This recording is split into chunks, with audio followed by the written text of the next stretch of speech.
ابن انشا. استاد مرحوم کا پورا نام حضرت شاہ علاء الدین چراغ چشتی نظامی ریواڑوی تھا. ہمیں ہائی اسکول میں اردو فارسی پڑھاتے تھے. وطن کی نسبت سے اردو تو ان کے گھر کی لونڈی تھی، فارسی ایک طرح ان کے گھر کی زبان تھی. عربی کے بھی فاضل تھے، اگرچہ باقاعدہ نہ پڑھی تھی، مگر ماشاء اللہ، استغفر اللہ، نعوذ باللہ، لا حول ولا، ایسے کئی عربی کے جملے بے تکان بولتے تھے. ہاں، انگریزی کی لیاقت جو انہوں نے از خود پیدا کی تھی، اس پر راکن کو بھی حیرت ہوتی تھی. ایک بار ایک دیہاتی منہ اٹھائے ان کی کلاس میں گھس آیا. حضرت نے فوراً انگریزی میں حکم دیا، گیٹ آؤٹ. اسے تعمیل کرتے ہی بنی. علاقے کا مال افسر انگریز تھا. ایک روز اسکول میں نکل آیا اور آدھا گھنٹہ گفتگو کرتا رہا استاد مرحوم کے ساتھ. استاد مرحوم برابر سمجھتے گئے اور سر ہلاتے گئے. بیچ بیچ میں یس یس اور پلیز پلیز بھی کہتے جاتے تھے. پرانے بزرگوں میں یعنی سر سید حالی شبلی وغیرہ، ان کے متعلق ہم نے سنا ہے کہ انگریزی سمجھتے خوب تھے لیکن بولنا پسند نہ کرتے تھے. ہمارے استاد کا بھی یہی عمل تھا. ہمیں انگریزی میں ان کے تبحر کا پہلے علم نہ تھا، لیکن ایک دن ہوا یہ کہ وہ ہماری انگریزی کی کلاس میں نکل آئے اور پوچھا، لڑکوں بتاؤ تو ماش کی دال کو انگریزی میں کیا کہتے ہیں؟ سب چپ، کون بتاتا؟ پھر سوال کیا، کریلے کی انگریزی کیا ہے؟ یہ بھی کوئی نہ بتا سکا. سب ایک دوسرے کا منہ تکنے لگے. آخر استاد مرحوم نے بتایا اور انگلش ٹیچر کھول کر اس کی تصدیق بھی کرا دی. یہ کتاب جو انگریزی کے علم کا قاموس ہے، سفر اور حضر میں استاد مرحوم کے ساتھ رہتی تھی اور بڑے بڑے انگریزی دان ان کے سامنے آنے سے کتراتے تھے کہ جانے کب کسی ترکاری کا انگریزی نام پوچھ لیں ان سے. انگریزی تحریر پر ان کی قدرت کا اندازہ اس سے کیا جا سکتا ہے کہ دستخط انگریزی ہی میں کرتے تھے. استاد مرحوم کو عموماً مشاعروں میں نہیں بلایا جاتا تھا کیونکہ سب پر چھا جاتے تھے اور اچھے اچھے شاعروں کو خفیف ہونا پڑتا تھا. خود بھی نہ جانا چاہتے تھے، کہتے تھے مجھ فقیر کو ان ہنگاموں سے کیا مطلب. البتہ جبلی کا مشاعرہ ہوا تو ہمارے اصرار پر اس میں شریک ہوئے اور ہر چند کے مدعو نہ تھے. منتظمین نے ہاتھوں ہاتھ لیا. دیوانہ کسمنڈوی اور خیال گڑگانوی اور حسرت بانس بریلوی جیسے اساتذہ اسٹیج پر موجود تھے. اس کے باوجود استاد مرحوم کو سب سے پہلے پڑھنے کی دعوت دی گئی. وہ منظر اب تک راقم کی آنکھوں میں ہے کہ استاد نہایت تمکنت سے ہولے ہولے قدم اٹھاتے مائک پر پہنچے اور ترنم سے اپنی مشہور غزل پڑھنی شروع کی. ہے رشتہ غم غم اور دل مجبور کی گردن، ہے اپنے لیے اب یہ بڑی دور کی گردن. ہال میں ایک سناٹا چھا گیا. لوگوں نے سانس روک لیے. استاد مرحوم نے داد کے لیے صاحب صدر کی طرف دیکھا لیکن وہ ابھی تشریف نہ لائے تھے. کرسی صدارت خالی پڑی تھی. دوسرا شعر اس سے بھی زیادہ زوردار تھا. صد حیف کہ مجنوں کا قدم اٹھ نہیں سکتا اور وار پہ ہے حضرت منصور کی گردن. دوسرا مصرع تمام نہ ہوا تھا کہ داد کا طوفان پھٹ پڑا.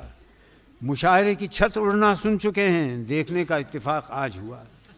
لوگوں کے اشتیاق کا یہ عالم تھا کہ تیسرے شعر پر ہی فرمائش ہونے لگی، مقطع پڑھیے مقطع پڑھیے. چوتھے شعر پر مجمع بے قابو ہو رہا تھا کہ صدر جلسہ کی سواری آ گئی اور منتظمین نے بہت بہت شکریہ ادا کر کے استاد مرحوم کو بغلی دروازے کے باہر چھوڑ کر اجازت چاہیے. اب ضمناً ایک لطیفہ بھی سن لیجئے جس سے اخبار والوں کی گھٹیا ذہنیت عیاں ہوتی ہے. دوسری صبح روزنامہ پتنگ کے رپورٹر نے لکھا کہ جن اساتذہ نے غزلیں پھاڑ دی تھیں وہ یہ کہتے بھی سنے گئے کہ عجیب نامعقول قسم کے لوگ مشاعرے میں آنا شروع ہو گئے ہیں. لوگوں کی بے محابہ داد کو اس بدباطن رپورٹر نے ہوٹنگ کا نام دیا۔ اس دن کے بعد سے مشاعرے والے استاد مرحوم کا ایسا ادب کرنے لگے کہ اگر استاد اپنی کریم النفسی سے مجبور ہو کر پیغام بھجوا دیتے کہ میں شریک ہونے کے لیے آ رہا ہوں تو وہ خود معذرت کرنے کے لیے دوڑے آتے کہ آپ کی صحت اور مصروفیات اس کی اجازت نہیں دیتی۔ ایسی دیدہ زیب شخصیتیں چشم فلک نے کم دیکھی ہوں گی، جیسے استاد چراغ رحمۃ اللہ علیہ، قد 5 فٹ سے بھی نکلتا ہوا اور جسم بھرا بھرا، خصوصاً کمر کے آس پاس، سر پر میل خورے کپڑے کی ٹوپی اور اس کے ساتھ کی شیروانی۔ راقم نے کبھی ان کو ٹوپی کے بغیر نہ دیکھا۔ ایک بار خود ہی فرمایا کہ ایک تو یہ خلاف تہذیب ہے اور دوسرے کبوے ٹھونگے مارتے ہیں۔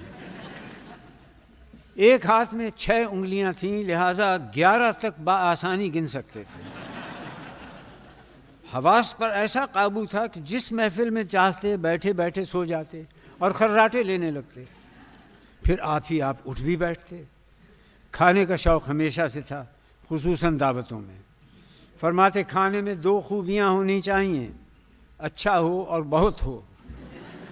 کھانے کے آداب کا بھی ذکر کرتے، فرماتے کہ سب سے پہلے شروع کرو اور سب سے آخر میں ختم کرو۔ ایسا بڑا آدمی اور سادگی کا یہ عالم، کبھی خیال نہ کیا کہ لباس میلا ہے یا پیوند لگا ہے۔ فرماتے انسان کا من اجلا ہونا چاہیے، یہ تن تو ایک عارضی چولا ہے۔ اس مضمون کا کبیر کا ایک دوہا بھی پڑھتے۔ کپڑا پہننے کا سلیقہ تھا، ایک کالی اچکن کو پورے 20 سال تک چلایا، جب سردی آتی اسی کو جھاڑ کر پہن لیتے۔ فرماتے کپڑے کے دشمن 2 ہیں، دھوبی اور استری۔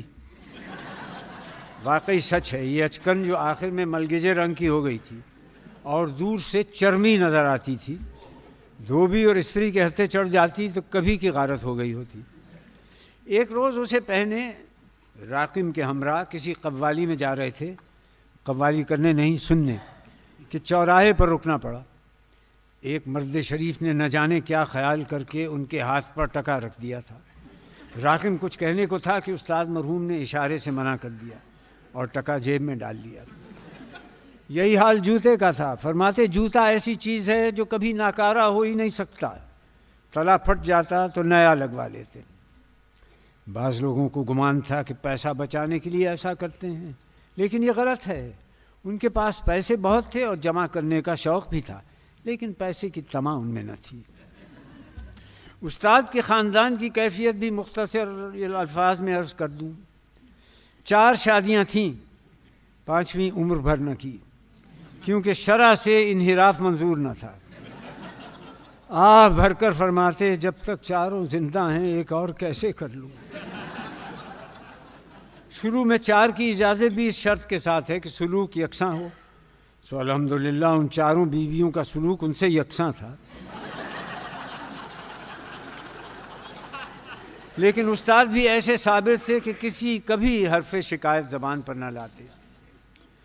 استاد مرحوم یوں تو اپنے سبھی شاگردوں سے محبت کرتے تھے، لیکن راقم سے ربط خاص تھا۔ فرماتے میرے علم و فضل کا صحیح جانشین تو ہوگا۔ ایک دن فرمایا ایک بات کہوں، کان کھول کر سنو، میری نظر میں تم جوش، جگر وغیرہ بلکہ آج کل کے سبھی شاعروں سے سب سے اچھا لکھتے ہو۔ راقم نے آبدیدہ ہو کر ان کے ہاتھ کو بوسہ دیا اور عرض کیا کہ سب آپ ہی کا فیض ہے، ورنہ بندہ کچھ بھی نہ تھا۔ آپ سب اسی سے اندازہ کر سکتے ہیں کہ استاد مرحوم کی نظر کتنی گہری تھی اور رائے کتنی صائب تھی۔ کچھ لوگ ایسے تھے جنہوں نے کہا کہ یہ بات تو استاد نے تمہارا دل بڑھانے کو کہی ہو، ان سے راقم کیا بحث کرتا۔